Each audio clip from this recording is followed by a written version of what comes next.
ga in Zeist wonen.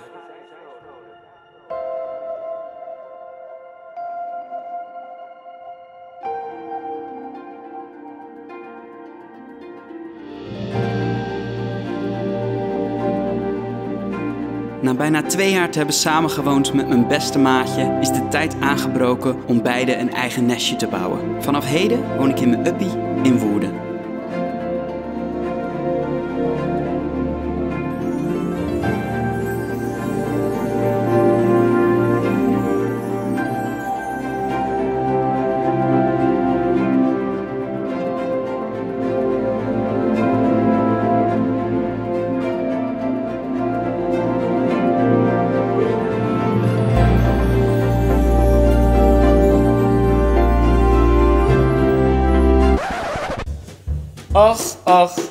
Och. Wat kan editing dingen toch dramatisch maken? Let's move on, shall we?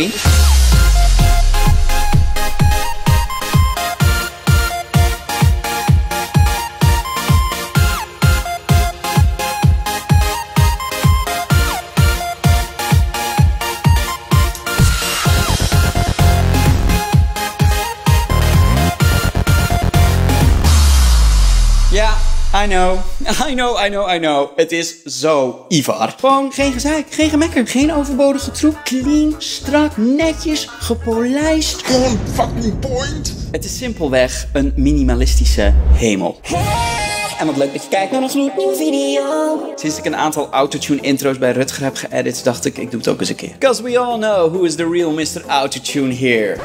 Ik weet niet of dat echt een titel is waar je trots op moet zijn, maar goed. Als je me niet op Twitter of op Instagram volgt, komt het misschien als een schok van verhuizen, roomtour, what is up? En ook al komt dit misschien als een schok, ik ben hier al wel 5 maanden mee bezig. In eerdere video's heb ik het al een keer uitgelegd, maar ik zal er een kortere variant van geven. Ongeveer 3 jaar geleden kwam er bij mij in mijn hoofd een gedachte dat ik weg wilde uit Zeeland. Dat ik wilde gaan verhuizen naar de Randstad. Om een of andere reden, die ik eigenlijk best wel weet, wilde ik altijd in Rotterdam gaan wonen. Het is netjes, het is strak, het is modern. You kinda see a trend over here. Maar goed, zoals we allemaal weten loopt het leven nooit zoals je het van tevoren hebt gepland. En belandde ik in Zeist. Niet dat dat heel erg was, want ik belandde bij mijn beste maatje Kevin. Ik heb samen met Kevin bijna 2 jaar lang samengewoond. Alleen de tijd was gekomen dat ook aan dat avontuur een einde kwam. 5 maanden geleden kwam er een opportunity, een kans voor mij om een eigen woning te krijgen. En ik zag mijn ideale woning altijd al als een studiowoning. En dat bedoel ik niet studio in de zin van geluidsstudio, maar een studiowoning is dat in principe alles in 1 ruimte is, behalve je badkamer. En sinds ik minimalistisch leef, niet veel heb, niet veel wil, zijn dat de ideale woningen voor mij. 4 maanden geleden ging ik alvast kijken in deze woning. En je begrijpt dat ik meteen verliefd werd. Want ik dacht, ja, ik wil een studiowoning. Punt 1, gehaald, fantastisch. Ik wil dat het in de Randstad is. Nou, we zijn in Woerden, mensen. En toen kwam ik hier en toen dacht ik, oh my god. En het is ook nog netjes en het is strak. Het is zelfs bijna te groot voor mij. Dus ik dacht, ja, dit wil ik. En deze kans ga ik mij niet voorbij laten gaan. Tegelijk, ongeveer 5 maanden geleden kwam Daphne, de vriendin van Kevin, bij ons inwonen. En hun hebben ook zo hun toekomstplannen en zullen ook waarschijnlijk niet heel erg lang meer in die woning blijven wonen. Dus ik zou sowieso op zoek moeten gaan naar iets anders. En mijn originele plan was altijd al om in een studiowoning in de Randstad in mijn eentje te wonen. Ik heb met Kevin wel een fantastische tijd gehad en het is een hoofdstuk dat ik nooit wil vergeten. Ik heb geen ambities om groter te wonen op dit moment in mijn leven, om meer ruimte te hebben, want de minimalistic lifestyle, it's a blessing. Elke ochtend doe ik een half uurtje doekje stofzuigen over alles en het is hier altijd tip-top steriel. Andere mensen vinden dat waarschijnlijk verschrikkelijk, maar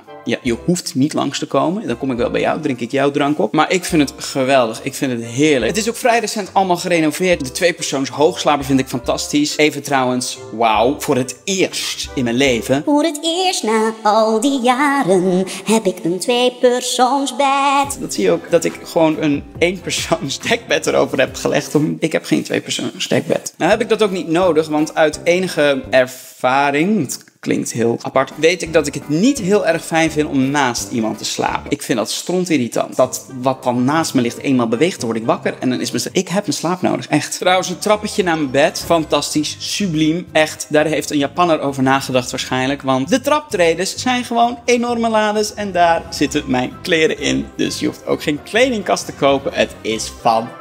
fantastisch, mensen. And what you see is what you get. Er gaan hier geen tierenlantijntjes hangen, niet fotolijstjes aan de muur of fotolijstjes op de vensterbank of leuke dingetjes en Funko poppen of zo. Of andere leuke hobby's die mensen dan hebben om te verzamelen. I don't judge.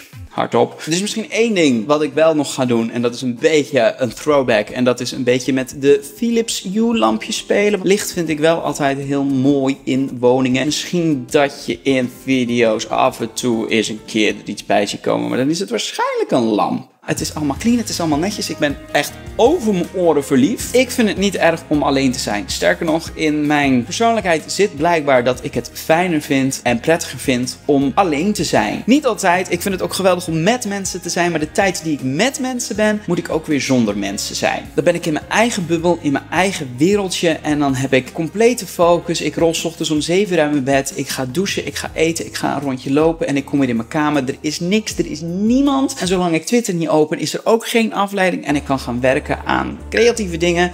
Wow, je hoort het al, ik ben erg gelukkig op het moment.